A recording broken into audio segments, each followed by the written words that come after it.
So pleasant day to each and everyone. We are the group 3. We are the presenter number 2. And for this video, we're going to tackle about the chapter 12, safety, health, well-being, and security. For our learning objectives, we have identify and discuss the central elements associated with employee safety and health, describe the basic issues involved in physical work environment, discuss the stress and stress management programs in organizations, and identified and described the most important HR-related security issues in organizations. For our overview, most people doesn't really think about their safety in a workplace. They don't evaluate the facilities, the environment as long as they got their checks or sweldo. Ganon. So let's face it, that's the reality for most of us, especially yung mga taong nasa laylayan. Kasi, they don't really get job.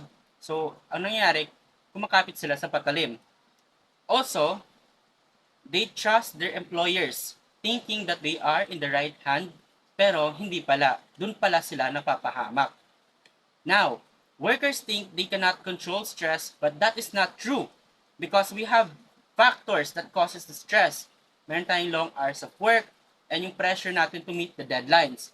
So if we actually balance it, if we control this, no, we can actually lessen the stress, if not eliminate. So unfortunately, accidents still happens in any type of work and its nature. So kahit saan pa yan, anytime accidents occurs, no, you will get injuries or worse is madeded ka, mamamatay ka. Possible reasons for this is workers or workplace rather is not as healthy as they should be. So dito, we're going to tackle about the ways in which organizations and human resource managers can make the workplace environment safe and healthy. Now, proceed tayo sa 12.1, employee safety and health. Organizations work to keep the workplace safe and healthy for several reasons. First, it is the right thing to do as a manager of the organizations. You need to keep your employees safe from any accidents. You need to have like preventions on how to prevent these accidents to happen. You hire them to work for you, not to break their neck. Okay? Next, we also have practical reasons, which is pera. We're talking about pera here, which is yung workers' compensation insurance. Because if you actually injured or worse is mapatay mo yung employee mo, you are going to pay them, no?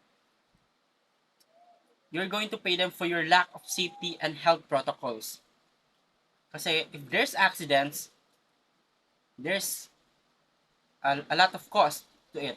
But if there's no accident, there's also less cost. Next is the OSHA, or the Occupational Safe and Health Act of 1970. So, ang OSHA is organization sila that fine organization with unsafe and unhealthy workplace. So, hindi na ako magtatagal dito because Mr. Omar later will explain this further. Lastly, accidents and illnesses can cost company money in lost work time. So maintaining safety is actually a good business. Safety hazards. When we talk about safety hazards, it is about working environment which potentially cause harm to employees without any warnings. Biglaan, kumbaga. So nangyayari ito due to lack of organizations, messy environment, or yung nagpapatong-patong na yung mga gamit, and potentially possible na mababagsakan yung mga employees mo.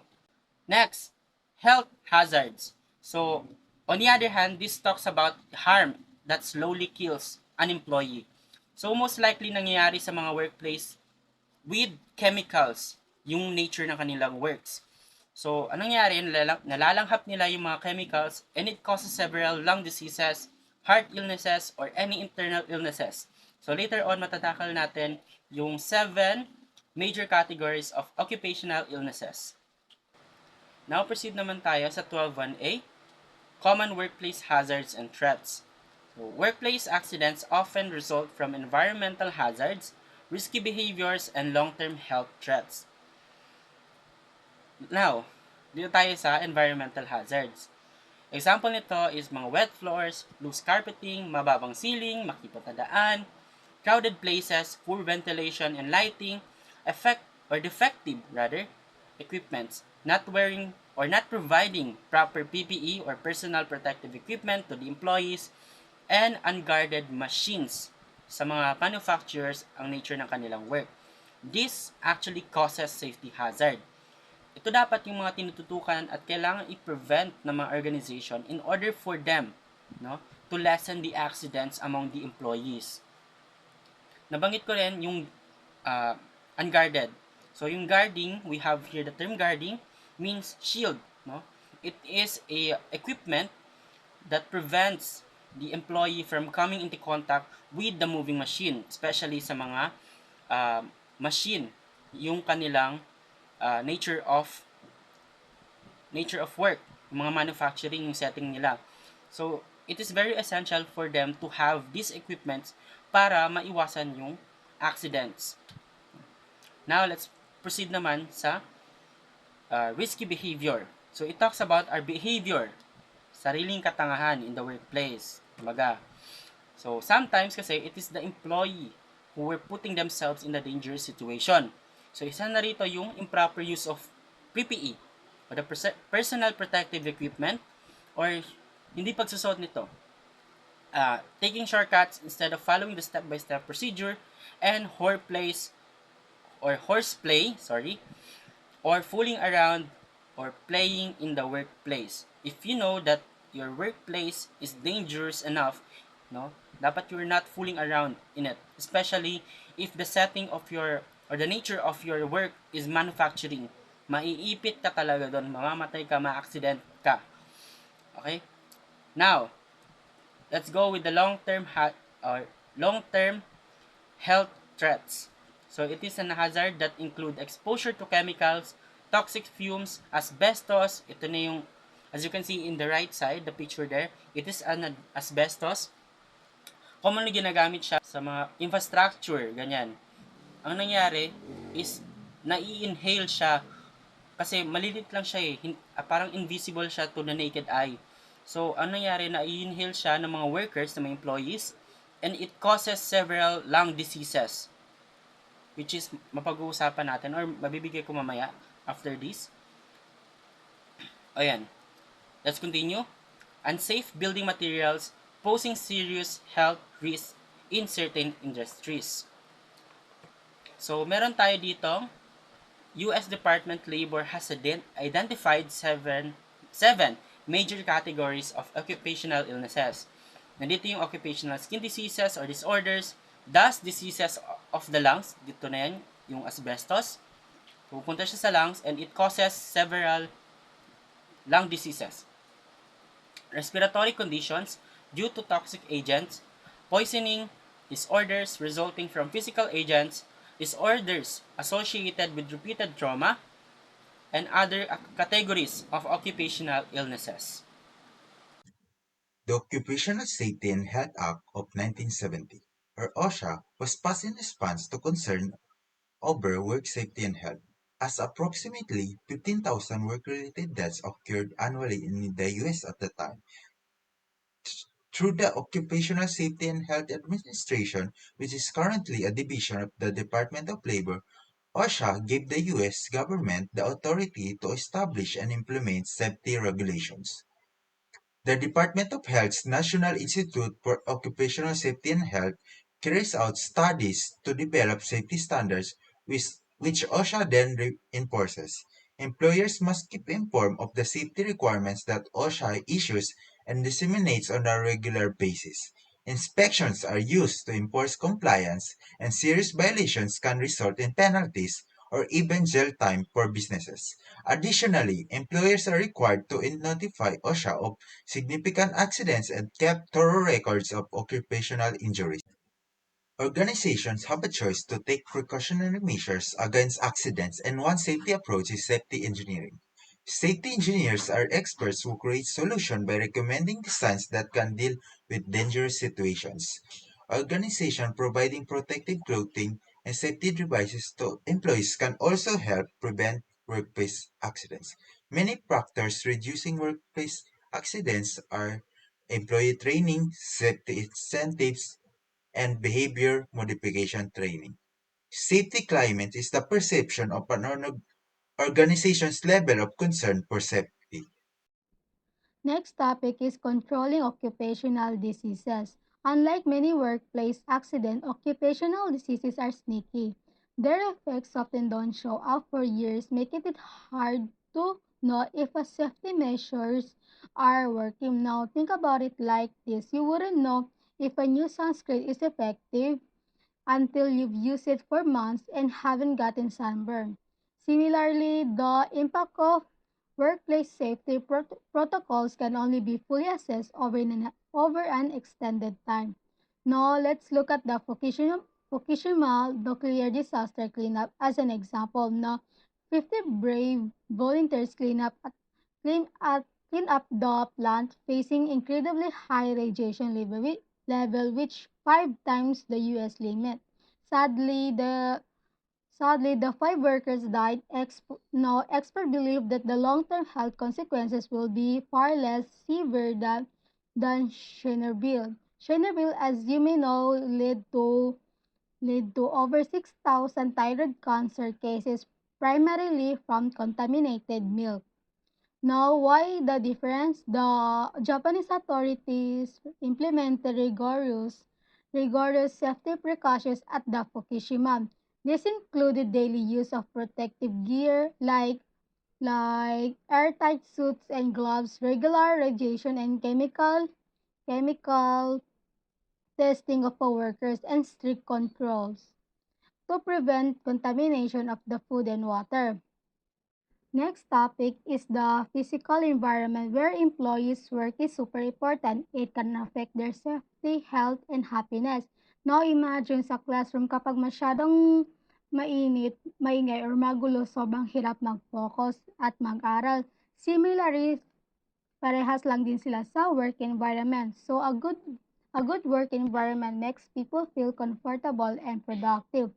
No, there are just a few things to consider when thinking about the physical environment at work. First, their safetyness. Is the workspace free from hazard?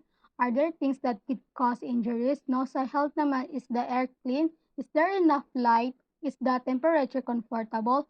Lastly, is there well-being? Is the space pleasant to be in? Is it organized and clean, or does it have enough room to move around? Now we're talking about how the number of hours people work and how they spread out can affect their safety and well-being. Now it's all about natural sleep-wake cycle called the circadian rhythm. Now imagine you're working on a project that requires you to work long hours. You might feel tired and less focused, which could lead to mistake or even accidents. This is especially true for jobs that are physically demanding like constructions.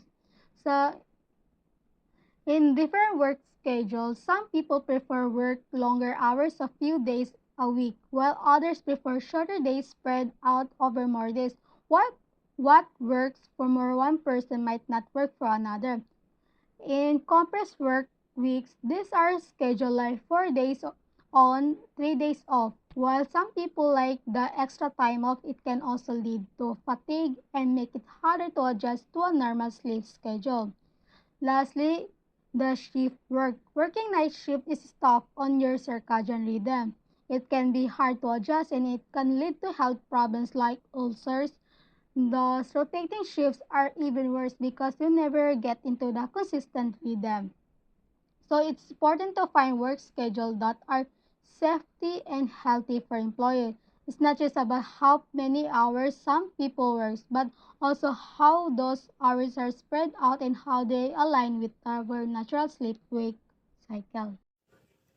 So, quick explanation lang about sa heart zone effect. Heart zone effect is a phenomenon observed as a result of experiment conducted by Elton Mayo. It was first conducted in November 1924 at Western Electric Companies. Heart-rate plans is Chicago, so heart-rate effects occur with a participant's behavior change as a result of being observed rather than a result of an invitation.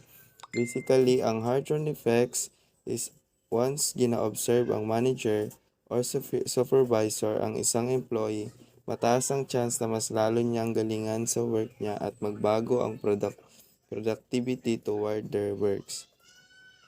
So in November 2009, Jason Rodriguez is a former employee of an engineering firm of Orlando, Florida.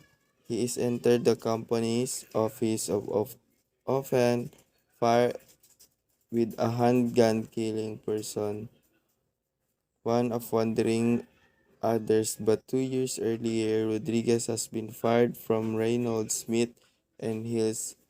And ang sabi niya sa police is akala niya ang former firm is nagahinder para i-collect yung unemployment benefits niya. Ang sabi pa ni Rodriguez is they left me to root nung ina siya kung anong motibo niya. So according to US Department of Labor, in the incident of workplace violence has been trending down over the past few years. It's because employers have paid more attention to the problem and so far successful naman ang mga prevention nila. Madaming companies na din ang merong employee assistance program para makahelp ng mga employees various sources of stress nila. However, EAP providers report that in our economy today, they are being asked to deal with different set of problems than those they have typically handled in the past. An employer can be fined $10,000 per violation for willful or repeated major violations. In addition, company official may be personally defined for failure to comply with OSHA, Occupational Safety and Health Administration regulation can be receivably be sentenced to jail time. OSHA also requires the employers keep high, specific, and standardized recognize of illness and injuries that occur of workplace. So, stress at work arises from various organizational stressors. So, it is categorized in 4 main types, which is the tasks, demands, physical demands, role demands, and interpersonal demands. So, ano nga ba ang task demands? Ang task demands, this is specific or focuses on the job itself. Ang example nito is mga surgeon. So, ang mga surgeon, they are, yung work nila is very stressful because sa mga surgeries kasi is hindi ka pwede magkamali. Hindi talaga pwede kasi yung patient mo, yung buhay ng patient mo is nakadepende siya sa'yo. Like, for example, if habang nagsa-surgery ka, nagkamali ka, so may tendency pwedeng mamatay yung patient mo. So, kailangan talaga successful yung surgery. Next is physical demand. So, sa physical demand naman, nakafocus to siya sa work environment ng isang employee. Like, for example, if nagtatrabaho ka sa isang company and yung sa company na yan is mainit siya, like ang temperature is very high or hindi naman kaya malamig. So, ang tendency nun is hindi makaka-focus yung mga employees since 'di ba kahit sino naman if napakainit yung lugar na tinatrabahoan nila, hindi talaga sila makafocus. Ganun din pag malamig ang temperature. Next is ang role demands. So, sa role demands naman is this focuses on the job expectations. So, like for example, if yung employee is unsure siya sa mga tasks na need niya gagawin, so minsan kasi na-overwhelm yung mga employees sa mga tasks na binibigay sa kanila. So, ang tendency nun, hindi nila na perform na maayos yung mga role nila or responsibilities sa work. And lastly, we have interpersonal demands. So, sa interpersonal demands naman is nahahati siya sa tatlo. So, first is group pressure. So, sa group pressure, ito na yung na-feel ng mga employees sa kanilang mga co-workers. So, like for example na lang if yung leader or yung CEO or manager nagbigay siya ng task sa mga employees. So, nag-set siya ng deadline na dapat ganitong week magawa na nila lahat yung task nila. So, if merong isang employee na hindi naman ganon kagalingan or mabagal siya sa work, so siya yung mas malaking chance na makaka-feel ng pressure because mako-compare niya yung sarili niya sa mga other coworkers niya na mas madali makahabol sa mga tasks or mas madali nila matatapos yung tasks. Next is the leadership style. So, leadership style can cause stress too because if like for example, yung leader is very strict siya pagdating sa mga work. So, meron kasing mga employees, diba, na mahihina or madali rin sila matakot sa mga managers or leaders na. So, there's a tendency na makaka-feel sila ng stress kasi nga baka if hindi nila magawa yung task na inassign sa kanila, so may isip na baka magagalit yung mga boss nila or managers. And lastly is conflicting personalities. So, conflicting personalities can cause stress too, especially sa mga employees dahil if for example, ikaw na employee is you have a co-worker, diba? And syempre naman sa isang workplace, magkakaiba kayo ng ugali, lahat-lahat ng personalities, perspectives. So, if yung coworker mo is hindi ka nakakasabay sa mga trip niya or di naman kaya yung attitude ng coworker mo is very what do you call this, masungit or madali magalit. So, ang tendency na is baka hindi kayo magkakaintindihan, marami kayong misunderstanding. So, it can cause stresses too.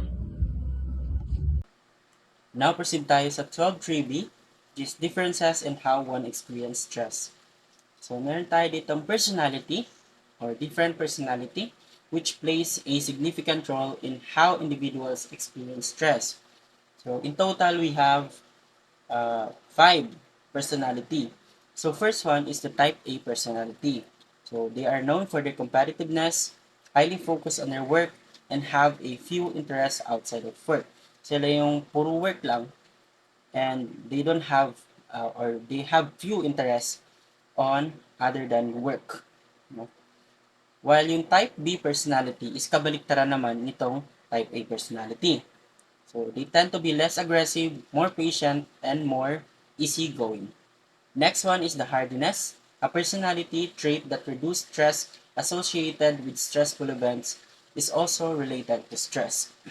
Next is the high self-esteem. Ito yung mga individual that is less susceptible to stress problems due to their positive outlook. Kumbaga, mataas yung self-esteem nila sa sarili nila, and that's why hindi sila nasa-stress sa kanilang work. Gender also plays a role in stress experience. According to the libro, women are more likely to experience stress at work and be absent due to stress-related problems, unlike sa mga male. Although these differences may also reflect differences in stressors exposed to both genders. 12.3c, the consequences of stress at work. So we have three sets of consequences that can result from stress. First is the behavioral consequences. Behavioral consequences of stress are responses that may harm to the person under stress or others. One such behavior is smoking. Research has clearly documented that people who smoke tend to smoke more when they experience stress. Or other possible behavioral consequences are accident tendency, violence, and appetite disorder. So, sa behavioral consequences naman is stress can lead to unhealthy behaviors such as yun na nga, smoking, overeating, and even aggression. So, for example, when people stress, yun na yung, ang iba naman is naninigarilyo sila or more. Or even exhibit more risky behaviors like getting into an accident. Second is the psychological consequences. So these stress relate to an individual's mental health and well-being. When people experience too much stress at work, they become depressed or find themselves sleeping too much or not enough. But stress also leads to family problems and sexual difficulties. So psychological consequences naman is stress affect their mental health. People might experience depression or sleeping problems. Like for example, too much stress at work can cause people to lose their focus or become mentally exhausted, which can lead to relationship issues at home or in the workplace. So the last set of consequences that can lead to from stress is the medical consequences. So medical consequences of stress affect person physical well-being. Or other common medical problems resulting from too much stress include headaches, backaches, ulcers, and related stomach and internal intestinal disorder or even skin conditions such as acne. So dito naman sa medical consequences, stress doesn't affect our mental health unlike sa psychological consequences, but it can lead to physical problems too. Like for example, if the stress is not managed, it can lead to heart disease, back pain, headaches, or even skin conditions like acne, ganyan. So clearly, any of the individual consequences just discussed can also affect the organization, but other consequences of stress that have even more direct consequences for organization.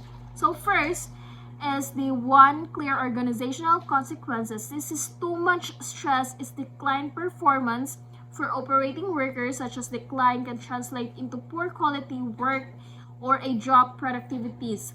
So dito naman, stress can lead to poor decision making or lower productivity. Like for example, when employees are stressed, their work quality drops, which affects the overall performance of the company.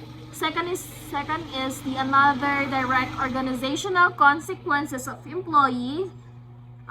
Stress relate to attitude. As noted, job satisfaction, moral, and organization commitment can all suffer along with the motivation to perform or to form at high level. So as a result, people may be more prone to complain about their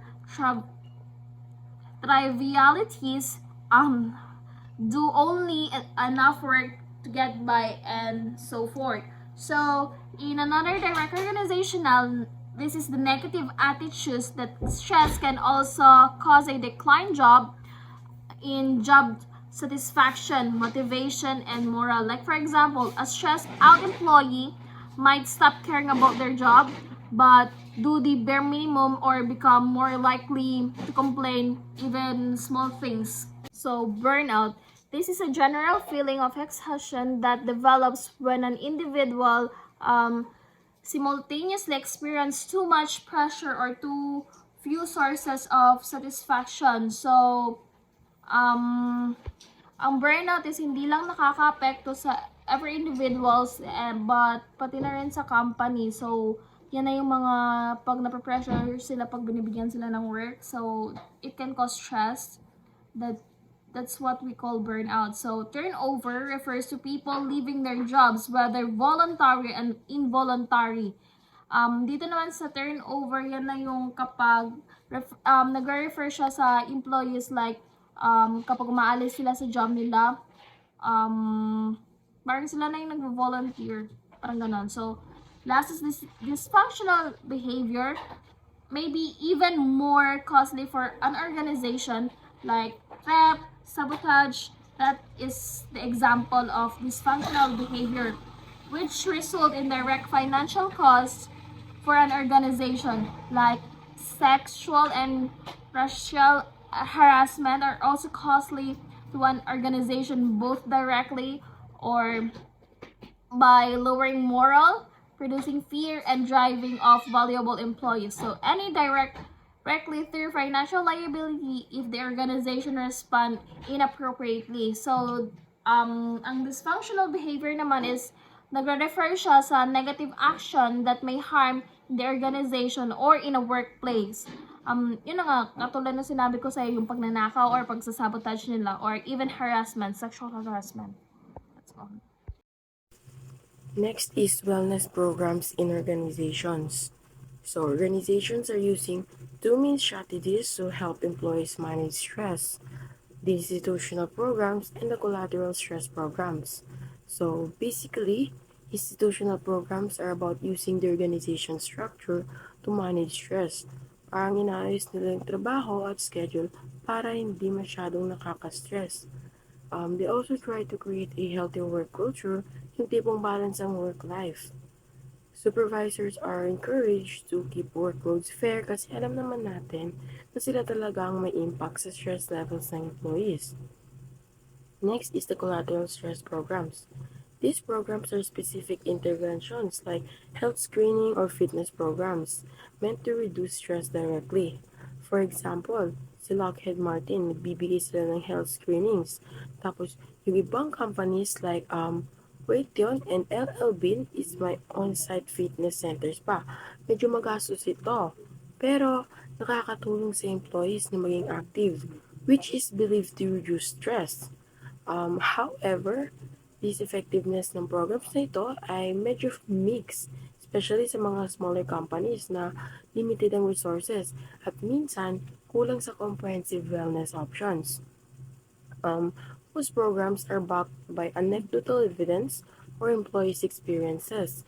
Basically, employees say they feel better pero kulang pa rin sa rigorous data or lack of concrete evidence. A report from the Society for Human Resource Management suggests na para maging effective ang wellness programs, kailangan ng strong support mula sa top leadership. Mas okay din yung programs kapag may assessment tools and health resources, gaya ng partnership with the organizations like the Mayo Clinic, to ensure that employees have good access to good assessment tools and have programs that can help them deal with specific health problems and have adequate follow-up. So in the end, companies that focus on wellness and offer comprehensive support tend to get better results kahit challenging i-implement ang lahat ng features na ito. So next is the other interventions. In 2009, with unemployment almost hitting 10% and major banks collapsing, Americans faced a new threat, the H1N1 influenza, which is commonly known as swine flu. It spread across the country, so imagine, dumagdag pa yung worry ng tao about health issues habang yung economy nila is bagsak na rin. By early 2010, the World Health Organization reported that the H1N1 had reached pandemic levels, affecting over 209 countries and leading to more than 14,000 deaths worldwide. So, to address this, the OSHA took steps to help workplaces manage the virus. They issued guidelines for protective measures like respirators, hand washing routines, and vaccination programs. So, hindi lang siya okay magmamask kayo, as in may mga training pa on how to properly use equipment. This scenario showed that workplace safety measures aren't just limited to regular job hazards but also include wider health risks. Similarly, AIDS has been a significant workplace health concern for about 25 years. Employees with AIDS face serious medical and social challenges, including the risk of discrimination. So kawawa naman kasi, di ba? Some colleagues might not understand and could react negatively. Employers also need to respect privacy laws. For instance, it's illegal to ask job applicants if they have AIDS. In some states, companies can require an AIDS test, but regardless of the result, they can only deny employment if the individual can perform the job once hired. If an employee can perform their duties, they cannot be terminated or placed on leave because of the condition. So organizations are encouraged to create policies on AIDS that ensure privacy and prevent discrimination. They have three main choices. First is to treat AIDS under the general life-threatening illness policy. Next, make a specific AIDS policy. And lastly, unfortunately, is have no policy at all. So yung una, some companies categorize AIDS under general policy for life-threatening illnesses. Parang kasama siya sa policy na ginawa for other serious conditions like cancer. This way, equal provisions like insurance and leave benefits apply to all such cases. This approach ensures consistency across different health issues, but may lack in specific guidance that AIDS often requires, given that stigma that can surround it. So the second one is for organizations to create an AIDS-specific policy. It means may specific na rules and support na nakalaan for employees with AIDS. The good part is kung may ganitong policy, it's clear na the company is affirming its stance. These type of policies designed to prevent discrimination and ensure that affected employees can continue working and accessing benefits. And lastly, the approach is to unfortunately no policy at all. For companies to have no policy on AIDS, ito yung medyo mahirap kasi kapag walang policy, employees and managers don't really know how to handle situations if someone with AIDS is part of the workforce. Pwede itong mag-result ng misunderstandings or worse, discrimination. Sometimes companies avoid making policies because they're unsure of how to approach it or fear negative reactions. But the downside of having no policy is that it can create a lack of guidance, leading to potential privacy violations, discrimination, or awkward situation in the workplace. Yan. Next is bullying at work. So, ang workplace bullying ay paulit-ulit na mistreatment na nakakaapekto sa isang empleyado. Kasama dito ang verbal at psychological abuse, humiliation at exclusion. Madalas ito nanggagaling sa mga nasa authority, pero pwede rin sa peers or subordinates. Examples ng bullying is pinapagawa ng unpleasant tasks, ini-ignore ang opinion, pinupuna palagi ang trabaho, nagkakalat ng rumors, o lastly, ini-exclude o pinipilit ma-resign. Nangyayari ito dahil sa ugali ng perpetrator, pagiging different ng target, at stress o culture sa trabaho. So, ang effects nito ay personal na like stress or puyat at organizational o bumababang performance. May spill over pa ito sa ibang tao tulad ng health issues o aggression sa family. Kaya importanteng magkaroon ng strong and enforced workplace policies para ma-address ang issues at mabawasan ng job stress. In here, I will be discussing workplace security. Alam naman natin na ang security ay mahalaga, especially in an organization. Actually, not just in organization, but also in different aspects of life. For example, if isa akong employee, I'd rather choose to work in an environment where I feel more secured.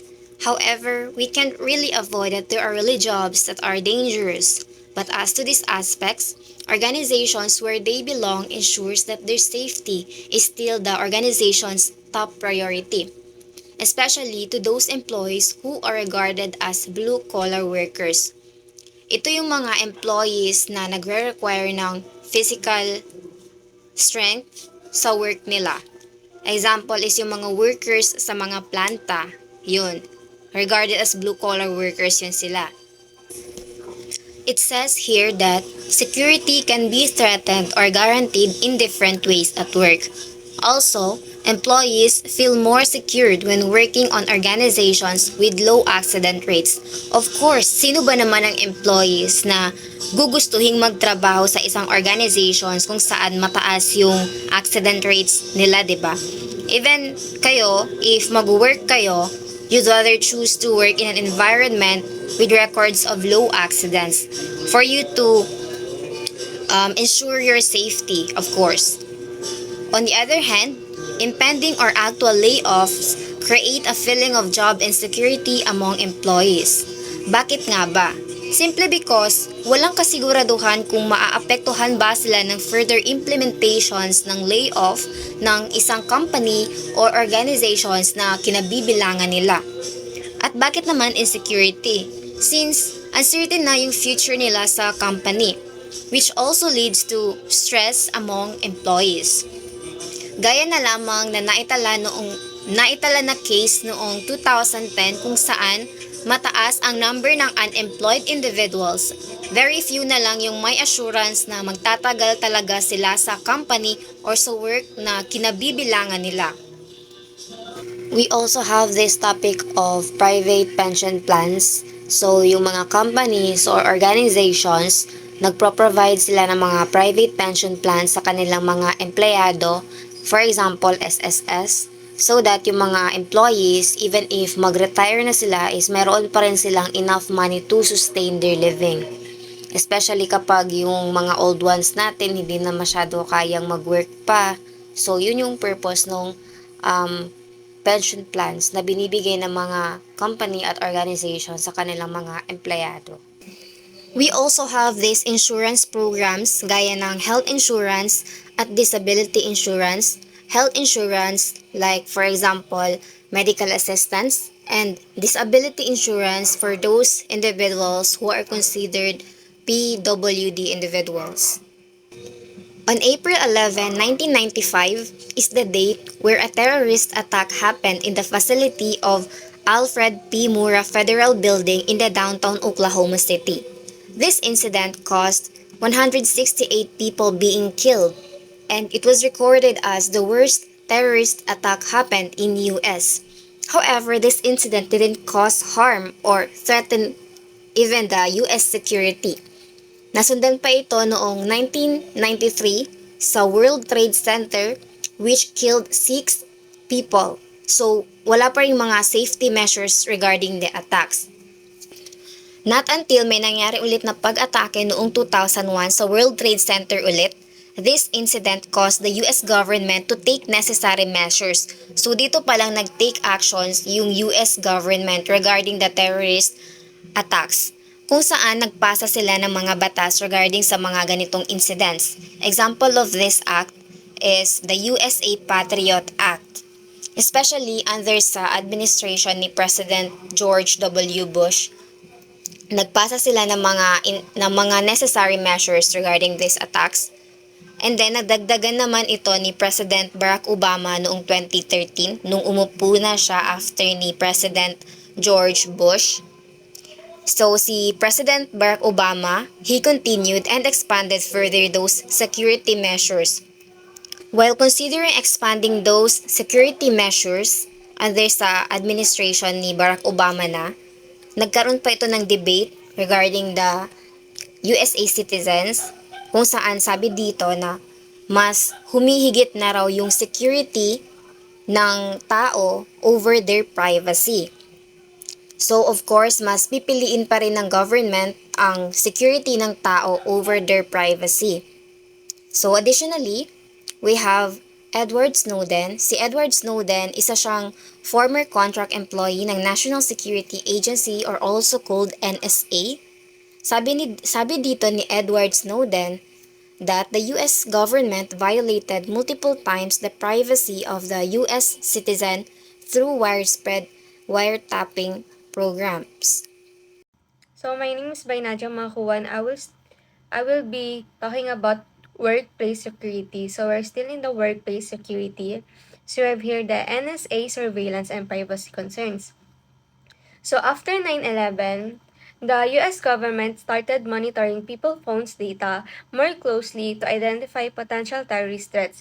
So may tinatawag dito na metadata, which is information about phone calls. So kung sinong tumatawag or for how long or who called, pero hindi nila nalalaman kung ano ang nasa conversation.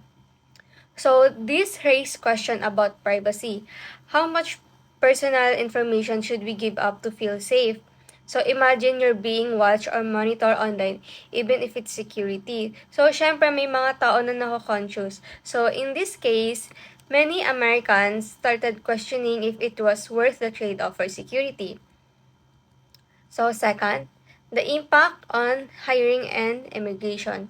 So due to increased security concern, US company and university become more selective about who they hire or accept, especially people from regions considered higher risk for terrorism. So dito pumapasok kung paano naapektuhan ng immigrations and visa policy. So imagine a talented software developer from another country who wants to work in the US. So before, syempre, madali lang kumuha ng work visa.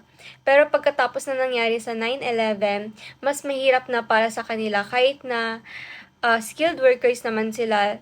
Like, they are highly skilled people. So, in technical field, many jobs require specialized skills that might be more common among international applicants. So this made hiring challenging. And then third. So third, we have travel restriction and shift to virtual work. So with concerns over security, many Americans felt nervous about traveling abroad, especially to regions considered dangerous. Hindi lang ito para sa bakasyon, pero mas more on business. So businesses also cut back on sending employees overseas. So for safety reason and also for security reason. So companies started relying more on teleconference to manage international operations. So dito pumapasok yung Skype, Zoom, Gmeet, so katulad na nangyari sa pandemic. So, instead of going outside the country for meeting, ginagamit nila ang teleconferencing to conduct the meeting. So, in this case, increased reliance on teleconference to manage overseas operation, limiting in-person meetings and affecting international business. So it's also helpful but also limiting since in-person interaction often builds stronger relationship and smoother communication. So may mga gap na nangyayari dito sa virtual work. So next. So resilience and adaptability in crisis. So despite all these challenges and stresses, communities often show resilience. For example, on what happened after Hurricane Katrina, which flooded parts of New Orleans, people still found ways to rebuild their lives and stay positive. We also see this around the world too. So, actually, hindi lang sa Hurricane Katrina, yung sa nangyari sa Typhoon Christine, which is recent event sa Pilipinas, nakita natin kung paano ang resilience ng mga Filipino, yung mga communities na sobrang naapektuhan ng bagyo, pero pagkatapos ng bagyo is nakabangon sila ulit. So, for example, yung program na ginawa ni former Vice President Leni Robredo, ang foundation is Angat Buhay. So, through her foundation, which is an NGO, na kaya nila kumuha ng donation without the help of government. So, pinakita ng mga Filipino people na kahit ang crisis ay nagdadala ng stress, kaya pa rin ng mga tao na mag-adjust, magtulungan at bumangon muli. So, this resilience shows that while crisis brings stress, people can adapt, support each other, and move forward, which is inspiring and part of human spirit. So these examples highlight how big events impact everyday this example highlights how big events impact everyday things like privacy, work, travel, and even hiring. The idea is to think critically about balancing security and personal freedom and recognize our resilience in the face of challenges. So that's all for the